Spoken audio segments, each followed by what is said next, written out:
আসসালামু আলাইকুম এভরিওয়ান, সবাই কেমন আছেন? আশা করি ভালো আছেন। আমি আলহামদুলিল্লাহ অনেক ভালো আছি। আবারও আপনাদের মাঝে নতুন একটি ভিডিও নিয়ে হাজির হয়ে গেলাম। আশা করি আপনাদের ভালো লাগবে। সম্পূর্ণ ভিডিওটা দেখবেন। আমার জন্য দোয়া করবেন। আপনাদের জন্য অনেক শুভকামনা ও ভালোবাসা রইল। এটা আমার ননদের বিয়ের দিন যা যা করেছি তাই এই ভিডিওতে ছোট্ট করে তুলে ধরার চেষ্টা করলাম।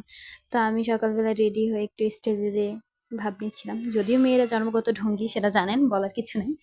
কেউ বাজে মন্তব্য করবেন না, ভালোবেসে পাশে থাকবেন। তো আমার ননদি রেডি হয়ে গেছে,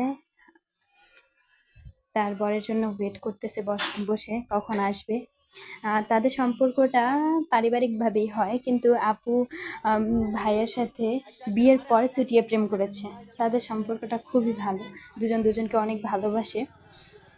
যাই হোক, দীর্ঘ প্রতীক্ষার পরে তারা এই দিনটায় এক হয়েছে।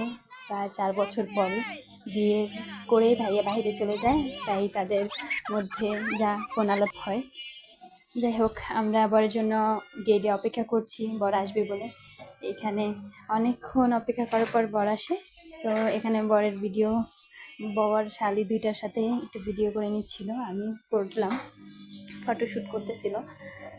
তো সবাই খাওয়া দাওয়া করছে। এখানে সব আমার দেবর, ননদ, ভাগ্নিও আছে। তো যাই হোক, এখন বিদায়ের পালা। বিদায়ের মুহূর্ত সত্যি খুব কষ্টের।